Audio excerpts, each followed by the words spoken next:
Cartoon প্রথমে আপনার কাছে যে জিনিসটা জানতে চাই সেটা হচ্ছে যে আজ 16ই জুলাই 24 আন্দোলনে এই দিনটিতে আবু সাইদ নিহত হয়েছিলেন, তার হত্যাকাণ্ড সহ আরো অনেকের হত্যাকাণ্ডের বিচার হচ্ছে, অনেক কিছু ঘটে যাচ্ছে, আলোচনা সমালোচনা সেগুলো নিয়ে আছে। কিন্তু আমার প্রশ্ন হচ্ছে এই 16ই জুলাইতেই 2025-এর এই 16ই জুলাইতে আন্দোলনের বর্ষপূর্তিতে এনসিপি নেতারা গিয়েছিলেন গোপালগঞ্জে তাদের পদযাত্রা কর্মসূচিতে, এবং সেই দিন এক নারকীয় তাণ্ডবের সৃষ্টি হয়েছিল। 5 জন মানুষ নিহত হয়েছিলেন আইন শৃঙ্খলা রক্ষাকারী বাহিনীর সদস্যদের গুলিতে। সেই 5 জন মানুষের বিচার কেন হয় না? এবং 12টি মামলা হয়েছে যে যাতে আসামি করা হয়েছে ওই 5 জন মানুষ, তাদের মধ্যে যারা যারা আওয়ামী লীগ যুবলীগ করতেন, তাদেরই আত্মীয় স্বজন, তাদেরই সতীর্থ। এটিকে আপনি কিভাবে মূল্যায়ন করবেন? না, আমি তো আসলে মূল্যায়ন তো পরে, আমাদের তো আসলে লজ্জায় মুখ ঢাকতে হয়। কারণ 30 লক্ষ শহীদের হত্যাকাণ্ডের সাথে যারা জড়িত তারা তো এখন বিরোধিত। অনেক ক্ষেত্রে আমরা যেটা দেখি যে আমাদের রাজনীতি, প্রত্যেকটা দলের নিজস্ব রাজনীতি থাকে, কিন্তু মানুষের হত্যাকাণ্ড, মানুষের লাশ কিংবা ধরেন কোনো একটা ট্র্যাজিক ঘটনা, সেইটা নিয়ে যেন দ্বিচারিতা না থাকে। এই কথা এই জন্য বলছি যে ইউনূস সাহেব এই বিডিআর হত্যাকাণ্ডের যে তদন্ত নতুন করে করালেন, অথচ 3000 পুলিশ কর্মকর্তা যে হত্যাকাণ্ডের শিকার করলো জুলাই আগস্ট ওই সময়টাতে, ওই ব্যাপারে কোনো তদন্ত কমিশন হলো না, ওই ব্যাপারে কোনো মামলা হলো না, ওই ব্যাপারে কোনো বিচার হলো না। এর চেয়ে বড় দ্বিচারিতা আর কি হতে পারে? এবং আপনি আইন শৃঙ্খলা পরিস্থিতি, সেই যে পুলিশ কাজ করতে পারছেন, আইন শৃঙ্খলা পরিস্থিতি আপনার পুলিশ কাজ না করার জন্য সেনাবাহিনী ম্যাজিস্ট্রেসি ক্ষমতা নিয়ে যে আপনার মাঠে ছিল, কিন্তু তারা কিন্তু খুব একটা সক্রিয় তাদেরকে দেখা যায়নি, এবং সেই সুযোগে আমরা দেখলাম মবের রাজত্ব কায়েম হয়েছে, এবং যেটা এখনো চলছে। সুতরাং এরকম একটা পরিস্থিতিতে আপনি দ্বিচারিতা দেখেন যে 50 জন সেনা কর্মকর্তা খুবই বাংলাদেশের জন্য অনেক বড় একটা লস, অনেক বড় একটা ক্ষতি। কারণ একজন সামরিক কর্মকর্তা, তাকে একজন সামরিক কর্মকর্তা হয়ে উঠতে যে একটা মেধাবী ছেলে, তার যে পরিমাণ ইনপুট দিতে হয়, ইনভেস্ট করতে হয়, একটা অনেক বড় ক্ষতি। আবার একই সাথে 3000 পুলিশ কর্মকর্তা কিংবা কনস্টেবল, তাদেরকে কোনো দাম নেই, তাদেরকে কোনো কন্ট্রিবিউশন নেই। এবং আপনি এইটা যদি, এই পুলিশ হত্যাকাণ্ডের বিচার না হলে বাংলাদেশ কখনো দাঁড়াতে পারবে? একটা দেশ কখনো আইন শৃঙ্খলা রক্ষাকারী বাহিনী ছাড়া দাঁড়াতে পারে? তো এই যে দ্বিচারিতা, আপনি আবু সাইদ হত্যাকাণ্ডের শিকার হয়েছেন, আমি তার আত্মার মাগফিরাত কামনা করি, এবং আমরা নিজেরাও কিন্তু জুলাই আন্দোলন, আবু সাইদের হত্যাকাণ্ড, এটা নিন্দা করেছি এবং এটা বিচার, সুষ্ঠু বিচার চেয়েছি। কিন্তু এখন আমরা যেটা দেখছি যে একদিকে আবু সাইদের যে আপনার পোস্টমর্টেম রিপোর্ট 6 বার করা হচ্ছে, এবং তিনি তিনি তিনি কার গুলিতে মারা গিয়েছেন, তারপর তার গুলি কোথায় গিয়ে আঘাত করেছিল, সেই গুলির আঘাতে তিনি মারা গিয়েছেন, নাকি তিনি তাকে টিয়ার গ্যাস সেল কয়েকবার, টিয়ার গ্যাস কয়েকবার তার নাকের ভিতর দিয়ে ফুসফুসে গিয়েছিল, তারপরে তিনি আরো নানা রকম ইনজুরির সম্মুখীন হয়েছিলেন, তিনি নিজেও পুলিশের প্রতি মারমুখী ছিলেন। হ্যাঁ, সবকিছু মিলে, এবং বঙ্গবন্ধু কন্যা তখন প্রাইম মিনিস্টার থাকা অবস্থায় কিন্তু ওই পুলিশদের গ্রেপ্তার করার ব্যবস্থা করেছিলেন, সেটার ব্যাপারে তদন্ত কমিশন করেছে। আমার কথাটা হচ্ছে যে 1969-এর গণ অভ্যুত্থানে আসাদ হত্যাকাণ্ডের শিকার, তারপরে আমরা 90-এর গণ আন্দোলনে দেখলাম মিলন হত্যাকাণ্ডের শিকার। তো সেই সমস্ত নিয়ে তো কোনো বিতর্ক নাই, কিন্তু আবু সাইদের এটা নিয়ে বিতর্ক কেন? এবং সেটা বলা হচ্ছে জামাত শিবির এই আবু সাইদকে তারা নিজেরা হত্যা করছে, এবং স্নাইপার রাইফেল দিয়ে হত্যা করেছে। কিছুদিন আগে আপনার চ্যানেল কিংবা অন্য কোন চ্যানেলে নিরুফার চৌধুরী, বিএনপি দলীয় সাংসদ, তিনি বলেছেন যে বিএনপির মিছিল যাচ্ছে, সেই মিছিলের ভিতরে হেঁটে যাচ্ছে লোকজন, হুট করে একটা গুলি, একজন পড়ে গেলেন, তিনি কিভাবে পড়ে গেলেন, কেন পড়ে গেলেন, হার্ট অ্যাটাক হলো নাকি স্ট্রোক করলো নাকি গুলি লাগলো, সে গুলিতে কোনো শব্দ নেই, এবং সেটাতে তিনি হত্যাকাণ্ডের শিকার হলেন। তাহলে পরে এই যে জুলাই, যে ষড়যন্ত্রের জুলাই, যে মেটিকুলাস ডিজাইনের জুলাই, যে আপনার শিক্ষার্থীদের ঢাল বানিয়ে আপনার মুক্তিযুদ্ধের বাংলাদেশটাকে নাই করে দেবার যে জুলাই, তো সেখানে তো আমার আমরা একসময় সমর্থন করেছি, কিন্তু now we feel we are cheated. এটা তো লক্ষ লক্ষ কোটি কোটি মানুষ তারা বলছে উই আর চিটেড, এই মুক্তিযুদ্ধ বিরোধী শক্তি আমাদের চিট করেছে। আবার একই সাথে আমরা দেখছি যে আবু সাইদ ওখানে একটা হত্যাকাণ্ডের শিকার হলেন, ওই একই দিনে 1 বছর পর গোপালগঞ্জে যে ভয়াবহ পরিস্থিতি হলো, এবং সেখানে আপনি বলেছেন আইন শৃঙ্খলা রক্ষাকারী বাহিনী, কিন্তু সম্ভবত সামরিক বাহিনী। হ্যাঁ, তাদের তাদের তাদের নিষ্পেষণ, তাদের গুলিতে যে হত্যাকাণ্ড হলো, এবং সেটার ব্যাপারে কোনো আপনার উদ্যোগ নেই, কোনো তদন্ত নেই, বিচার নেই। এবং হয় কি, একটা সরকার ক্ষমতায় আসার পরে মানুষ তো তাকে, যদি ফ্রি অ্যান্ড ফেয়ার ইলেকশন হয়, তাকে আপনার মানুষ সমর্থন দিয়ে ক্ষমতায় নিয়ে আসে, কিন্তু যখন সে দেখে যে আইন শৃঙ্খলা পরিস্থিতি ভালো না, যখন সে দেখে দুর্নীতি হচ্ছে, যখন সে দেখে দ্বিচারিতা, যে আপনি আউটসাইডের এটা নিয়ে অনেক বেশি আপনার মাতামাতি হচ্ছে। হ্যাঁ, আউটসাইড যদি বীর হয়ে থাকে অবশ্যই আমরা সেটাকে সম্মান দেবো, কিন্তু এখন আমরাও মানে যখন আউটসাইডের মৃত্যুর পরে আমরাও বলেছি যে খুব বীরত্বপূর্ণ মৃত্যু, কিন্তু এখন যে মানে প্যান্ডোরার বক্স উন্মোচিত হচ্ছে তাতে তো আর আমি ওই ওই অবস্থা ওই শ্রদ্ধা তো রাখতে পারছি না। হ্যাঁ, এবং এই যে আপনার একটা মানুষ আপনার যখন দেখে যে একটা সরকার আমরা ভোট দিয়ে বানালাম, দুর্নীতি হচ্ছে তো হচ্ছেই, আইন শৃঙ্খলা পরিস্থিতি ঠিক নেই, দ্রব্যমূল্য পরিস্থিতি ঠিক নেই, তারপরে তারা যদি এরকম দ্বিচারিতা দেখতে থাকে যে আপনার 5 জন মানুষ গোপালগঞ্জে হত্যাকাণ্ড হলো তাদের কোনো খবর নেই, কিছুদিন আগে 7 মার্ডার, আপনি আপনার খেয়াল থাকবে যে নারায়ণগঞ্জে যে 7 মার্ডার হয়েছিল তাতে পুরো বাংলাদেশ কেঁপে গিয়েছিল। নারায়ণগঞ্জের 7 মার্ডারে তখনকার আওয়ামী লীগ সরকারকে কিন্তু ভীষণ বেগ পেতে হয়েছিল, এবং সেটার যে তদন্ত, সেটার বিচার, তারপর সেটা একজন পালিয়ে গিয়েছিল নূর হোসেন ভারতে, তাকে প্রত্যর্পণ করা, তারপরে ফাইনালি তার শাস্তি দেওয়া, এটা নিয়ে কিন্তু আমরা বছরের পর বছর অনেক কিন্তু ক্ষোভ তৈরি হয়েছে মানুষের ভিতরে। এবং এই যে 7 মার্চ এই পরিস্থিতির কারণে হয়তো বা মানে সেটাকে ধামাচাপা দেওয়া হল, কিন্তু এটা তো ধামাচাপা দেওয়া যাবে না ভাই। আপনি এই যে আপনার আপনি যদি সাম্প্রতিক সময়ে কোন 7 মার্ডারের কথা বলছেন?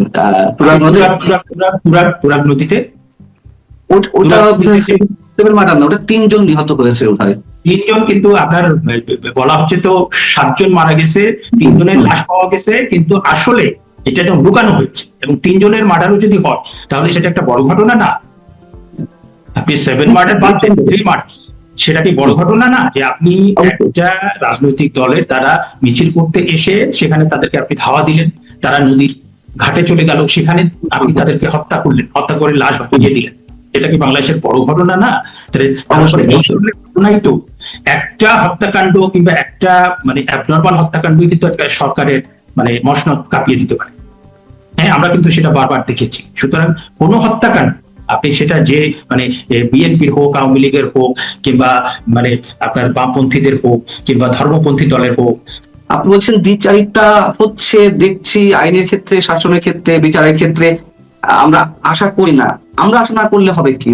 ঘটছে তো, আপনি যে কটি বিষয় এর মধ্যে উল্লেখ করলেন তার প্রত্যেকটাই তো দ্বিচারিতা, তাই না? বিডিআর হত্যাকাণ্ড বলেন, এই যে গোপালগঞ্জে 16 জুলাই যে 5 জন মানুষ নিহত হলো সেটির সঙ্গে আবু সাইদের বিষয়টি দ্বিচারিতা, এই যে আপনি 7 মার্ডার্স এর কথা বললেন নারায়ণগঞ্জে, সেটির সাথে তুলা গেছে 3 জন নিহত হলেন, আপনি কোন হত্যাকাণ্ডই মেনে নিতে পারছেন না, তো দ্বিচারিতা দেখছি। তাহলে এই রাষ্ট্র কোন দিকে যাবে?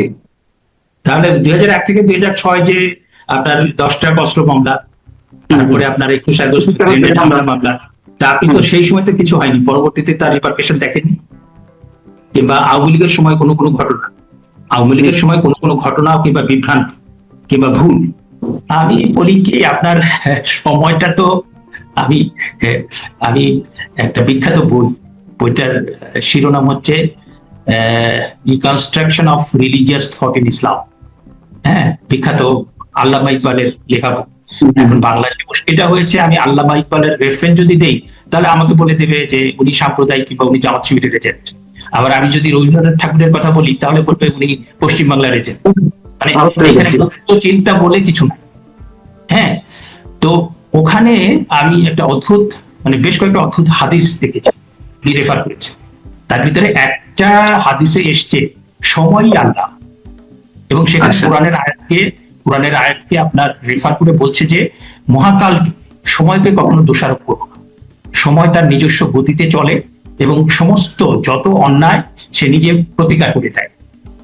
হ্যাঁ, তা আপনি কি ওই বাংলাদেশের 55 বছরের ইতিহাসে প্রত্যেকটা সরকারের আপনি নির্মোহ বিশ্লেষণ করেন, যা কিছু ভালো করেছে তারা কিন্তু পুরস্কার পেয়েছে, আর যা কিছু খারাপ করেছে এটাকে ঘন্টায় গুনে নিয়েছে। এখন ধরেন যে আপনার এই কিছুদিন 1 বছর আগের ঘটনা, মানে সাবেক প্রধানমন্ত্রী বেগম খালেদা জিয়া মৃত্যু মুখে পতিত হলেন, হাজার হাজার মানুষ তার জানাজাতে আসলো, তারেক রহমান মাননীয় প্রধানমন্ত্রী তিনি আপনার বিমানবন্দরে আসলেন, হাজার হাজার লক্ষ লক্ষ মানুষ গিয়ে তাকে সম্বর্ধনা জানান। কিন্তু এই যে 5 মাসের সময়, হ্যাঁ, তিনি খুব সাধারণ মানুষের মতো কোথাও কারো কিছু হলে ছুটে যাচ্ছেন, এবং তিনি কথা কম বলছেন, বিরোধী দলকে ওইভাবে আক্রমণ করছেন না, তার অনেক কিছুই প্রশংসিত হচ্ছে। হ্যাঁ, কিন্তু মুশকিলটা হচ্ছে যে আপনি যখন you are prime minister of any country, আপনাকে পলিসি ডিসিশন শক্তভাবে নিতে হবে। আপনি বাংলাদেশের সাথে মার্কিন যুক্তরাষ্ট্রের যে গোলামী চুক্তি হয়েছে সেটার সম্পর্কে আপনি কোনো কথা বলছেন না, সেটার সম্পর্কে আপনি কোনো সিদ্ধান্ত নিচ্ছেন না। এইটার জন্য কিন্তু আপনার রাজনীতি প্রচন্ডভাবে বিপর্যয়ের মুখোমুখি হবে। আপনি কিন্তু মুক্তিযুদ্ধ এবং বাংলাদেশ এটা সম্পর্কে আপনি ইলেকশনের আগে খুব শক্ত অবস্থান ছিল, এখন কিন্তু আমরা সেটা দেখতে পাচ্ছি না। আইন শৃঙ্খলা পরিস্থিতি কিন্তু ভালো না, আপনার দ্রব্যমূল্য পরিস্থিতি কিন্তু ভালো না। হ্যাঁ, সুতরাং আপনি যদি এই আপনার মন্ত্রী পরিষদ কিন্তু ভালো হয়, হ্যাঁ, বাংলাদেশ ব্যাংকের গভর্নর সেটা কিন্তু আপনার নিয়োগটা ঠিক হয়। তারপরে আপনি স্বরাষ্ট্রমন্ত্রী, পররাষ্ট্রমন্ত্রী খলিল সাহেব রয়ে গিয়েছে, এবং সেই সূত্র ধরে অনেকেই বলছেন this is continuation of previous government. তাহলে পরে এই সমস্ত বিষয়ে যদি আপনি মানে সিদ্ধান্ত নিতে না পারেন, তাহলে পরে কিন্তু আপনার মানে সরকারে থাকলে তো সারাক্ষণই নানা সমালোচনা বিপদে থাকে। কিন্তু আমরা যেটা দেখতে পাচ্ছি যে সাথে সাথে আপনার যদি ইফ ইউ মানে do something for the wellbeing of the people, তাহলে পরে কিন্তু দেখা যায় যে সরকার মানে সমালোচনা সত্ত্বেও তারা ভালো করছে কিংবা তারা টিকে যাচ্ছে। কিন্তু এখানে কিন্তু নানা রকম সমস্যা তৈরি হচ্ছে, এবং সম্প্রতি আমরা যেটা দেখলাম যে আপনার একটা পরীক্ষা নেওয়াকে কেন্দ্র করে, হ্যাঁ, সম্মানিত আপনার শিক্ষামন্ত্রী তার পদত্যাগ যেভাবে দাবি করা হচ্ছে, সেটা কিন্তু ভালো ইঙ্গিত দিচ্ছে না একটা সরকারের 5 মাসের মাথা। সুতরাং আমি বলছি যে সময়টা কিন্তু আপনাকে খুব খেয়াল করে আপনাকে সতর্ক হয়ে চলতে হবে। আজকে আপনি হিরো, আপনাকে হাজার হাজার লক্ষ লক্ষ মানুষ আপনাকে মাথায় করে নৃত্য করছে, কিন্তু আপনি 3 মাস পরে, 6 মাস পরে, 1 বছর পরে, 2 বছর পরে আপনার কর্মকাণ্ডের জন্য এমনও হতে পারে শিকল বেঁধে আপনাকে রাস্তা দিয়ে নিয়ে যাওয়া হচ্ছে। হ্যাঁ, তো এরকম পরিস্থিতি আমরা দেখি কিন্তু তো দেখেছি। আর এক্সাম্পল নাই, আমি আরেকটা বিষয় আপনাকে জানতে চাইছি। সাম্প্রতিক সময়ে শেখ হাসিনার ফিরে আসার বিষয়ে নানান ধরনের কথাবার্তা হচ্ছে, এবং প্রথম যেদিন তিনি এনডিটিভিতে গত সম্ভবত 28শে জুন কথা বললেন তিনি ফিরে আসবেন, পরবর্তীতে রয়টার্সের সাথে কথা বলেন, প্রায় 15-20 দিন পর এসে সরকার ফরমালি কথা বললো। সরকারের পক্ষ থেকে সালাউদ্দিন সাহেব স্বরাষ্ট্রমন্ত্রী কথা বললেন, আইনমন্ত্রী কথা বললেন সংসদে, হ্যাঁ তিনি ফিরে আসতে পারেন, কিন্তু বিচারের মুখোমুখি হতে হবে, অ্যারেস্ট হতে হবে। এগুলো নিয়ে নানান ধরনের আলোচনা হচ্ছে। আপনার ফোরকাস্টিংটা একটু জানতে চাই, বা আপনার সমীকরণটা আসলে শেখ হাসিনা যদি ফিরে আসেন তখন বাংলাদেশের চিত্র কি হতে পারে? আমি যেটা মনে করি 2018 সালের পর, 2018 সালের পরে এবং বিশেষ করে 5ই আগস্টের পরে, মানে আমার মূল্যায়ন হচ্ছে যে বঙ্গবন্ধু কন্যা Sheikh Hasina she has taken the very correct decision, very mature decision। এবং এত কিছু হয়ে গেল, ইউনূস সাহেব, তারপরে অনেক কিছু আমরা দেখলাম, স্টিল বঙ্গবন্ধু কন্যা she is the most important political figure in Bangladesh and South Asia। হ্যাঁ, কারণ আমার কাছে যেটা মনে হয় যে আপনি দেখেন যে যেভাবে বঙ্গবন্ধু কন্যার ফিরে আসার কথা বলার পরে প্রতিক্রিয়া হচ্ছে জাতীয় এবং আন্তর্জাতিক ভাবে, তাতে কি এটা সন্দেহ করার কোনো অবকাশ থাকে যে তিনি বাংলাদেশ এবং এই দক্ষিণ এশিয়া মানে অত্যন্ত গুরুত্বপূর্ণ একজন রাজনৈতিক ব্যক্তিত্ব, কোন দেশকে মানে অন্যায্য সুবিধা দিতে চান? এখন তো এটা প্রমাণিত। এই ইউনূসের মতো ওই যে ব্রোকার দালাল, এরা তো সব মানে এমনিতেই ভেসে যাবে। এখন প্রথম পসিবিলিটি হচ্ছে যে যদি তাকে তিনি ট্রাভেল পাস চেয়েছেন সেটা যদি দেয়া না হয়, তাহলে পরে তিনি চার্টার্ড একটা প্লেনে করে আসবেন। এখন প্রথম পসিবিলিটি তিনি আসলেন, আসার পরে তাকে আপনার আদালতে নিয়ে যাওয়া হলো, যাওয়ার পরে তিনি আত্মসমর্পণ করলেন, তারপরে তাকে জেলে পাঠানো হলো এবং তাকে ফাঁসিতে ঝুলিয়ে দেওয়া হলো। হ্যাঁ, যেটা বলা হচ্ছে যে তার আপিলের সুযোগ নাই। আমাদের এখানে আইনজীবী কি পরিমাণ তাদের জ্ঞানের ভান্ডার, কি পরিমাণ তাদের জানার ভান্ডার, আর ওই ছাত্র নেতা যেগুলোর কোনো মানে কোনো চিহ্ন নাই, তারা নিশ্চিহ্ন হওয়ার পথে, তারা বলছে যে আত্মসমর্পণের কোনো সুযোগ নাই, আপিলের কোনো সুযোগ নাই, তাকে আসলেই মৃত্যুদণ্ডে মানে ফাঁসিতে ঝুলিয়ে দেওয়া হবে। আপনি জানেন যে এটা মানে বাংলাদেশের এখন যে জাতীয় পরিস্থিতি, আন্তর্জাতিক পরিস্থিতি, এটা 0% সম্ভাবনাও নাই। হ্যাঁ, সুতরাং যেটা হবে যে উনি আসার পরে তিনি আদালতে আত্মসমর্পণ করবেন, এবং তাকে তিনি যেহেতু 1 মাসের ভিতরে আপিল করতে পারেননি, এটা আপনার আপিলের যে কন্ডোনেশন যেটাকে বলি আমরা, আপনার কন্ডন করা কিংবা মার্জনা করা, যে সময় মতো আপিল করতে না পারলে কিংবা সময় মতো যে কাজটা আইনে বলা আছে সেটা করতে না পারলে উচ্চ আদালতে যদি আপনি আবেদন করেন তাহলে তারা মার্জনা করতে পারে, কিংবা যে আদালত করেছে সেই আদালতই মার্জনা করতে পারে। এবং আমরা দেখেছি ইউনূস সাহেবের সময় আইসিটিতে মৃত্যুদণ্ডপ্রাপ্ত মাওলানা আবুল কালাম আজাদ তিনি এসেছিলেন, আসার পরে এই ট্রাইব্যুনাল বলেছে যে আপনার তিনি হাঁটাচলা করতে পারেন না, 3 জন তাকে ধরে ট্রাইব্যুনালে নিয়ে এসছে, তাকে বলেছে যে আপনার জেলে যেতে হবে না, আপনি বাসায় গিয়ে আরাম করেন, আরাম করে আপনি যেমন আছেন তেমনই থাকুন। জি। একই সময় ওই ৮০ বছর বয়সের তৌফিক এলাই চৌধুরী, আসাদুজ্জামান নূর, শাহরিয়ার কবির, হাবিবুল আউয়াল, বরকত স্যার মুক্তি পেয়েছেন। হ্যাঁ, এই ৮০ বছরের ব্যক্তিদের মিথ্যা মামলায় আপনার কারাগারে যে প্রচন্ড মানে কষ্টের ভিতরে তারা আছে। একটা হচ্ছে এইটা, তারপরে আপিল রিভিউ করবে, সেটা আমরা দেখবো। দ্বিতীয় পসিবিলিটি আমার কাছে যেটা মনে হয়, যে তিনি যেটা বলেছেন, যে তিনি বলেছেন যে আমি শুধুমাত্র আত্মসমর্পণ করব না, আমার সাথে বিভিন্ন দেশে যে সমস্ত আওয়ামী লীগের নেতা কর্মী আছেন তারাও আসবেন, এবং দেশ থেকেও আপনি দেখবেন যে হাজার হাজার, আপনি কেউ কেউ লাখ লাখ বলছে, সেটা আমার কাছে মনে হয় যে না, সেটা বাড়াবাড়ি হবে। তবে হ্যাঁ, হাজার হাজার হাজার হাজার আওয়ামী লীগের নেতা কর্মী তারা তার সাথে আত্মসমর্পণ করবে। তা আত্মসমর্পণ করার পরে খুব মানে নাজুক একটা পরিস্থিতি হবে, এবং আপনি একটা হচ্ছে যে আদালতের বিষয়, আর একটা হচ্ছে জেলের বিষয়। আপনি আমাদের জেলের আমাদের জেল আছে বোধহয় ৬৯ থেকে মানে কোন জায়গায় আইন ক্ষমতা 46-47 থেকে ৮০